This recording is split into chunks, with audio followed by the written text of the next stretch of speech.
مگر اب وہاں سے اپنی عقل کے بند پردوں کو کھول کر کھیر لیے جا رہی تھی۔ اسے لڑنا تھا، اکیلی تھی، پھر بھی اپنے وجود کے لیے لڑنا تھا۔ کسی کے لیے اہم نہیں تھی، اپنے خدا کے لیے تھی کہ وہ اس کے لیے معجزے کر رہا تھا، تو وہ اپنے لیے بھی اہم ہونی چاہیے تھی۔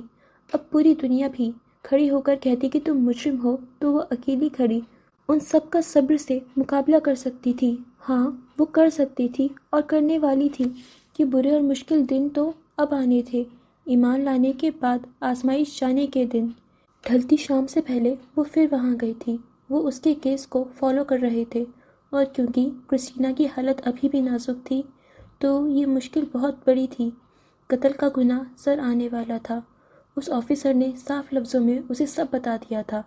بس اس کی اتنی مہربانی تھی کہ اسے ہم وطن سمجھ کر اس کی باتوں پر اعتبار کر کے اسے پولیس کے حوالے نہیں کیا تھا۔ پولیس کو بتایا ہی نہیں تھا کہ وہ ان کے پاس آئی تھی۔ اگر اس لڑکی کے سر قتل کا الزام آ جاتا تو بنا جرم کیے کئی سال اس پر قید آ جانی تھی۔ آفیسر اس سے تو سخت لہجے میں بات کرتا رہا، مگر خود دل میں بہت پریشان تھا۔ وہ لڑکی سچی لگتی تھی، اور دوسری طرف پھر اس نے مریم سے نئے پاسپورٹ کے لیے فیس مانگی تو وہ رو دینے کو ہوئی۔ میرے پاس پیسے نہیں ہیں تو میں کیسے تمہارا کام شروع کرواؤں جب تمہارے پاس پیسے ہی نہیں ہیں؟ بتاؤ کس بنا پر؟ میرے پاس آپ کو دینے کے لیے صرف اللہ کا نام ہے، اسی کے لیے میرا کام کر دیں۔ آفیسر کے ماتھے کی رگیں پھڑکنے لگیں۔ کوئی چیریٹی ہو رہی ہے یہاں؟ اتنی اوقات نہیں تھی تو یہاں اس ملک میں آئی کیوں تھی؟ جبکہ وہ شرمندگی سے زمین میں کرتی جا رہی تھی۔ زندگی میں پہلی بار کچھ مانگ رہی تھی، اور وہ بھی اللہ کے نام پر۔ نئی پہچان چاہیے تھی اللہ کے نام پر۔ لیکن ہمارے یہاں پھر یہ نام اتنا قیمتی نہیں سمجھا جاتا کہ اس نام پر مانگنے والے کو دے ہی دیا جائے۔ ہر شخص کی اپنی چوائس ہوتی ہے۔ کسی کے لیے اس نام کا سن لینا ہی کافی ہوتا ہے اور وہ سب دینے کو تیار ہو جاتا ہے۔ کسی کے لیے اس نام کا احساس ہی کافی ہوتا ہے اور بن مانگے ہی اس کے نام کے احساس کے ساتھ دے جاتا ہے۔ اور کچھ لوگ، ان کے دل میں نہ احساس بھرتا ہے، نہ نام لیے جانے پر اندر ہلچل ہوتی ہے۔ خدا جانے کیسے جیتے ہیں وہ اتنی سختی کے ساتھ۔ مریم آج کی رات بھی باہر تھی۔ اب وہ کونسلیٹ کی عمارت سے ٹیک لگائے اس کے اندر کونے میں بیٹھی تھی۔ یہاں اندر اس کے ملک کا ایک ٹکڑا تھا، دنیا سے پرے ایک زمین کا ٹکڑا، جہاں شاید اس کے لیے ایمان تھا۔ آج بھی وہ بھوکی تھی، مگر پھر بھی سر جھکائے وہیں بیٹھی رہی۔ اسے مانگنے کی عادت کب تھی کہ اٹھ کر کسی سے کہتی مجھے بھوک لگی ہے، کچھ کھانے کو دو، اسی خدا کے نام پر ہی صحیح جس خدا کو مانتے ہو، مگر خدا کے لیے مجھے کچھ کھانے کو دو۔ وہ خاموشی سے پڑی رہی۔ اگلے دن وہ نکاہت سے آنکھیں بھی نہیں کھول پا رہی تھی۔ جسم کی الرجی ابھی تک نہیں گئی تھی کہ اس کے پاس علاج کے لیے پیسے نہیں تھے۔ ڈاکٹر تو سمجھ رہی تھی کہ اپنے لوگوں میں جا رہی ہے، ٹھیک ہی رہتی، مگر بنا دوائیوں کے رہ رہی تھی۔ صبح کے سویرے میں وہ کسی معذور کی طرح اٹھ کر وہاں سے دور جا بیٹھی تھی، اس طرح کہ اپنا پاکستان نظروں کی حدود میں تھا، مگر یہاں وہ کسی کی نظروں میں نہیں تھی۔ بس اکا دکا بندے گزرتے ہوئے ایک نظر ڈال لیتے۔ پھر شام کے اندھیرے میں وہ اس عمارت کے ساتھ آ بیٹھی تھی۔ رات کی رونقیں تھیں، ہر طرف خوشی تھی، مگر اس کی طرف اس کا احساس بھی نہیں تھا۔ وہ بند ہوتی آنکھوں کو نیم وار کر کے دیکھتی اور پھر تھک کر آنکھیں موند لیتی۔ ابھی رات کی شروعات تھی۔ اس سردی میں اس عمارت کے آگے ایک گاڑی رکی تھی۔ مریم نے آواز پر بند آنکھیں کھولی تھیں۔ ایک شاندار عورت اس سے اتر رہی تھی۔ قیمتی لباس تھا اور ہاتھ میں پکڑے قیمتی پرس سے موبائل نکال کر اس نے کان سے لگایا تھا، بولتے ہوئے ارد گرد دیکھ رہی تھی۔ مریم جو قدرے اندھیرے میں تھی، پاس سے گزرتی ایک گاڑی کی لائٹس نے اس کے وجود کو روشن کر کے واضح کیا تھا، اور اس خاتون کی نگاہ اس پر پڑ گئی تھی۔ وہ حیرت سے پھر سے اندھیرے میں جاتی اس جگہ کو دیکھنے لگی، پھر موبائل کو دوبارہ پرس میں ڈال کر تجسس سے وہاں گئیں۔ کون ہو تم؟ اس کے سر پر کھڑی وہ سوال پوچھ رہی تھیں۔ مریم نے سر اٹھا کر دیکھا۔ وہ شلوار قمیص میں تھیں، یعنی اس کی ہم وطن تھیں۔ میں مریم ہوں۔ اس نے پورا زور لگا کر اپنی آواز نکالی تھی۔ یہاں ایسے کیوں بیٹھی ہو؟ پاکستانی ہو؟ وہ تشویش سے اسے دیکھنے کو جھک گئی تھیں۔ ہاں، پاکستانی ہوں اور جانے کے لیے کوئی جگہ نہیں ہے سوائے اس دیوار کے جو میرے ملک کے ایک ٹکڑے پر بنی ہے۔ اس عورت کو اس کی بات نے پریشان کر دیا تھا۔ یہاں چند ہی تو پاکستانی تھے اور وہ بھی اتنے برے حال میں ہو تو فائدہ کیا تھا یہاں رہنے کا۔ پھر وہ اس کا ہاتھ پکڑ کر اندر لے گئی تھی۔ مریم نے دیکھا وہ کونسلیٹ میں داخل ہوئی تھیں۔ مجھے اب ان لوگوں سے کوئی مدد نہیں چاہیے، وہ کسی بچے کے مانند ناراضگی سے بولی۔ کیا کیا ہے ان لوگوں نے؟ وہ حیران ہوئی۔ اس وقت کونسلیٹ میں ایک افسر تھا اور وہ اس کی بیوی اسے لینے آئی تھی۔ میرا پاسپورٹ گم ہو گیا ہے، نیا نہیں بنوا کے دے رہے۔ اس کی آواز اس کی سانسوں کی طرح مدھم ہونے لگی۔ بس پہلا لفظ ہی بلند ہوتا پھر طاقت ختم ہونے لگتی۔ چلو میرے ساتھ، دیکھتی ہوں کیا مسئلہ ہے۔ پھر شوہر کی ٹیبل کے سامنے وہ اس کا کیس لڑ رہی تھی۔ مریم حیرت سے دیکھ رہی تھی۔ وہ بڑی شد و مد سے اس کا کیس لڑ رہی تھی۔ کیوں؟ پھر اسے اپنی ڈاکٹر یاد آئی۔ جب اس پر ناقابل برداشت مصیبت آئی تھی، وہ اللہ کیسے اس کے لیے مدد بھیج دیتا تھا وہاں سے جہاں سے امید بھی نہیں ہوتی تھی۔ وہ افسر اس کی ساری کہانی بیوی کو سنا رہا تھا اور وہ پوچھنے لگی کہ وہ پاکستان کیوں چھوڑ کے آئی تھی۔ چلو آ گئی تھی تو اب کہیں اور کیوں جانا تھا، پاکستان کیوں نہیں؟ اور مریم نے نگاہیں جھکا کر کہا کہ وہ غیرت کے نام پر قتل کے لیے مطلوب تھی۔ اس عورت کی ہمدردی اور بڑھ گئی تھی اور پھر 4 بیٹوں کا فخر شوہر کو سنا رہی تھی اور پیسوں کی بات پر بے ساختہ کہہ اٹھی، میرے لیے اللہ کا نام اتنا قیمتی ہے کہ میں اس کے لیے اس کے مظلوم بندے کی مدد کر دوں، میں اپنے زیور بیچ کے دے دوں گی۔ سوائے رب کے کون سی ذات ہے جو کسی کے دل میں دوسرے کے لیے رحم ڈالے؟ وہ دونوں آپس میں بحث کر رہے تھے۔ پھر وہ اسے اپنے گھر لے گئی تھی۔ وہ آفیسر منع کرتا رہا۔ 4 بیٹوں کی ماں نے انسنا کر دیا تھا۔ اس پر تو اللہ کے نام پر مدد کا جنون چڑھ گیا تھا۔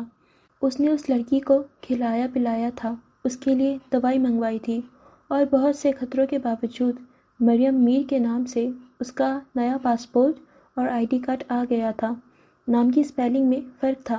مریم MERYEM، یہ اسپیلنگ تو ایک لڑکیاں استعمال کرتی تھیں۔ فیجی کو MARIYAMAALAM کی اسپیلنگ جیسی لڑکی درکار تھی۔ جس دن وہ ملک چھوڑنا تھا، خاتون نے اسے اپنے 3 سوٹ دیے تھے۔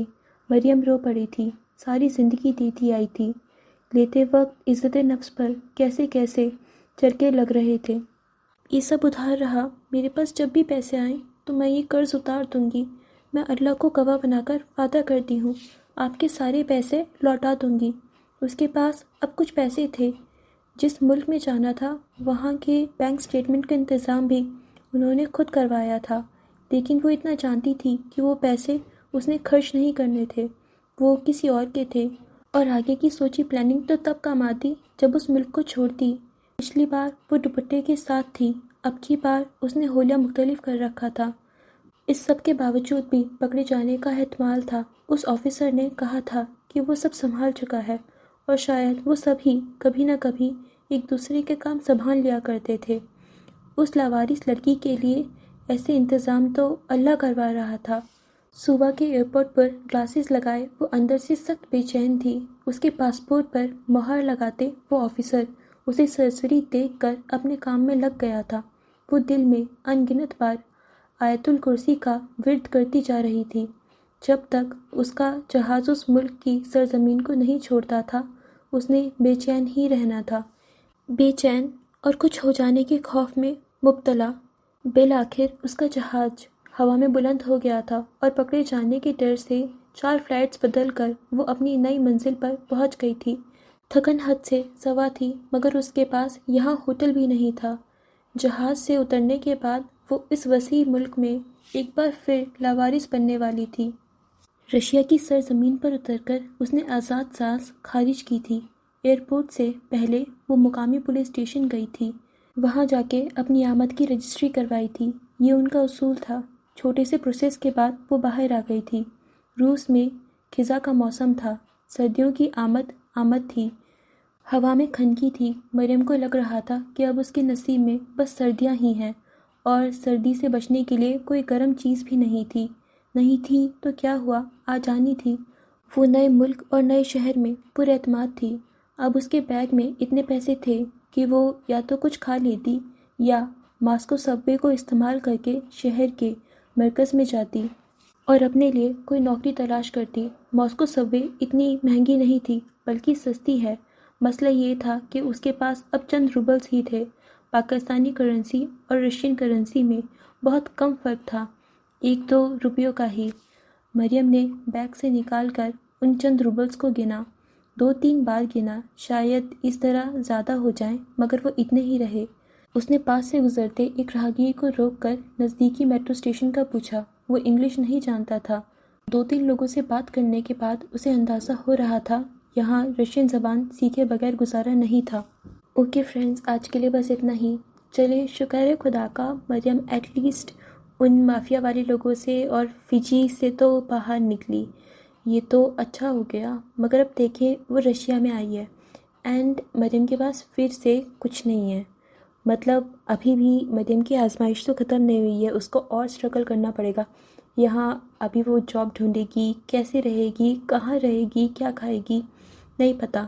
مطلب اس کے پاس پیسے بھی کم ہیں اینڈ دیکھیں پتہ نہیں کیوں، مطلب مریم کی مجھے لگ رہا ہے مریم کے لیے تو اتنی زیادہ آزمائش لگتی ہے، پتہ نہیں۔